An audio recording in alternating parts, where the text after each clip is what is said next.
ассалому алайкум дӯстони азиз, тамошобинони муҳтарам. Ман дар саргаҳи болодасти деҳаи Урметан қарор дорам. Шафтолии гап ҳамин аст ки баъзе бародаро ба ҳамун офатзадаҳое ки дар сели 28 буд, 27 июли 2023 омадагӣ буд, баъзе ниятҳо карда буд. Дидед болои мошин мана пур аз ҳамин хӯрока гӯем хато асту печени дия, печёни, пухтупазҳо. баъзе аз магазинчиҳои шаҳри Хуҷанд амонат дода фиристоданд ки ҳаминое бурда расонед. баъзан либосвориҳо аз дилу нияташон баровардаву доданд, боз мана тарбуз бор карданд. умуман ҳамин аст ки боз ҳамун маблағҳое ки камакак вақт дар дасти мо буд, хостем ки овардаву амонатҳоро супорем. мо инҷо албатта бемаслиҳат кор накардем, маслиҳат пурсидем. Барои мо гуфтанд ки масъалаи хӯрокаву дигар чизҳо кори худатон чӣ хел тақсимот мекунед, аммо масъалаи маблағ агар хоҳанд ки мардум ҳамун ба хайри кардаашон подоши асосӣ гиранд, он ҷо маслиҳат шуда истодааст. мо камакак дерам карда бошем, хавотир нашавед. ҳоло боз тақрибан баъд аз 1 моҳ, 1.5 моҳи дигар баъзан муҳоҷирон ки аз Федератсияи Русия ки омадан устову устобачаҳо, ҳамин мардум мехоҳанд ки ҳамун селгаҳҳоро мустаҳкам кунанд ки дигар набиёяд сел, ё ин ки дигар мардуми дигар зарар нарасонад. умуман дар ин масъалаҳо ман алоҳида ҳисобот хоҳам дод бо навор, агар хоҳанд албаттаи мардум. имрӯз ман хоста будам биёям ки ҳамун амонатҳое ки дар дасти ман аст супорам. имрӯз ҳам намесупорам. ана ин хӯрокаву чизҳоро ҳоси худо хоҳад бурда ба 1-2-3 нафар шахс ман месупорам, меравад. аммо маблағ дар дасти ман 8170 сомон пул ҷамъшудагӣ буд. ман ҳамин маблағ ҳам умедвор набудам ки ҷамъ шавад. шукри худо ҷамъ шуд. ногуфта намонам ки дар дигар манбаъҳо ҳаст ҳоло камакак маблағе ки мардум роӣ кардагӣ ҳастанд. ин танҳо картаи худамро ман ба назар дорам. барои мо маслиҳат доданд ки камакак бояд сабр кунем, тоқат кунем то ин ки ҳамун лаҳзае ки ба соҳилмаҳкамкуниву ба ободкориҳои деҳа шурӯъ мекунанд, биёем ҳамун маблаға ворид кунем. он ҷо хело ободкория шуда истодааст. барои ман гуфтанд ки хавотир нашав, сабр кун, тоқат кун. ҳатман вақту соаташ ки омад, мо ҳисобот медиҳем ки ту барои тамошобинону барои он шахсоне ки маблағ гузаронида буданд пешниҳод карда бошӣ. дар рафти ҳамин навор мехостам як чизро қайд карда гузарам ки ман ҳамин ба наздикӣ ба яке аз блогерони номдори Тоҷикистон муроҷиат карда будам аз омаданҳои ин селҳо пеш, ки ако биёед бо шумо як барнома дар бораи табиат кунем. ман беҳад зиёд наворҳо мекунам дар мавзӯи табиат. бачем тахтам накунед. дар мавзӯи табиат бисёр наворҳо мекунам, аммо тамошобинам кам аст. шумо ки тамошобини зиёд доред, биёед як бор навор кунем. шояд ки мардум ба эҳтироми табиат пос гузоштанро сар кунанд, яъне дарахтҳоро набурранд, табиатро поймол накунанд, дарёҳоро ифлос накунанд. зеро ки ҳама ҳамин неъматҳои худо будаву сарватҳои Тоҷикистони азизамон мебошад. онҳоро бояд арҷ гузошт, муқаддас нигаҳ дошт. ана дидед дар урфият мегӯянд ки бадии каси дигара касофаташ ба як каси дигар мерасад. ана шояд ки дигар нафар ҷангалҳоро бурид, шояд дигар нафар ба дарёҳо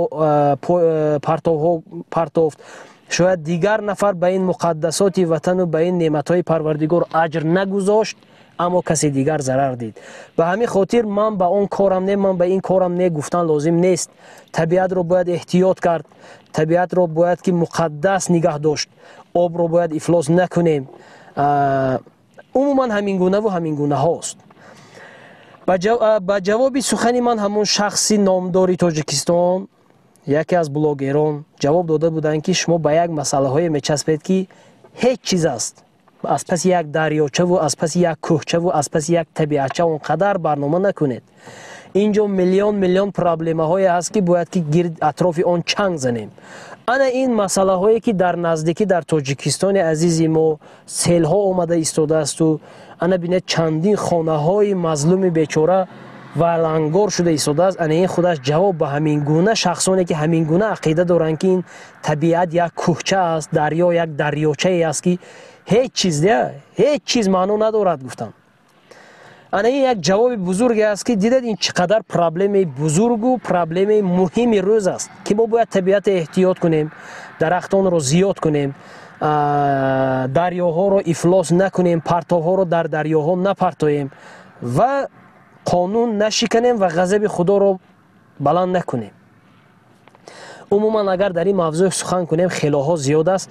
мо ҳамин амонатҳое ки шумо дода будед мерасонем худо хоҳад ва маблағҳояшро камакак ба таъхир мегузорем то ин ки ҳамон вақти калонҳои деҳа гуфтагиашон биёяду мо яке аз ҳиссаҳоямонро ҳамон ҷо гузорем. ё ин ки фикрҳои худатонро дар зери комментария нависед ки мо ҳамин маблағи кӯчаки шуморо чӣ гуна сарф кунем. як мавзӯе ҳаст ки хелоҳо нозук аст.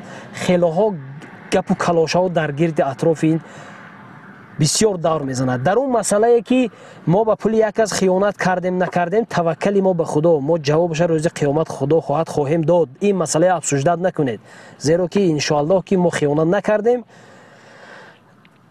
дар оянда накардана ман ҳеҷ чиз гуфта наметавонам, не ки то имрӯза накардем, худо хоҳад намекунем. ба ҳамин хотир танҳо нависед фикротона ки мо ҳамин маблағҳоя чӣ кор кунем. соҳил мустаҳкам кунем ки дигар ба хонаи мардум зарар набиёрад ё ин ки дар мардум тақсимот карда тием. рафтем амонатҳое месупорем. гуфтам шумо якума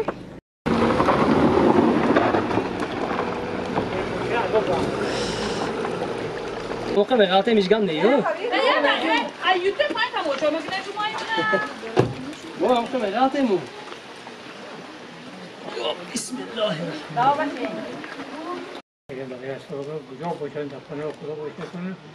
تو این بچه ساعتونه خود نگاه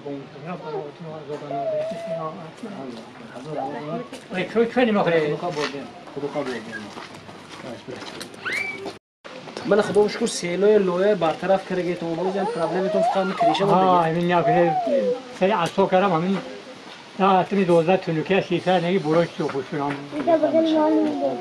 اگه کامون همون مسئله مبلغایی که ما جمع کردگی بودیم ماه اکتبر میگم با سرجم بکنیم با گوجه صرف کردنش میبینیم شاید که اون وقت با من کالونای روزه باشه. با این دوچه جوی دیوال گشتی خیلی سونی تر ضرور له مول بیاد.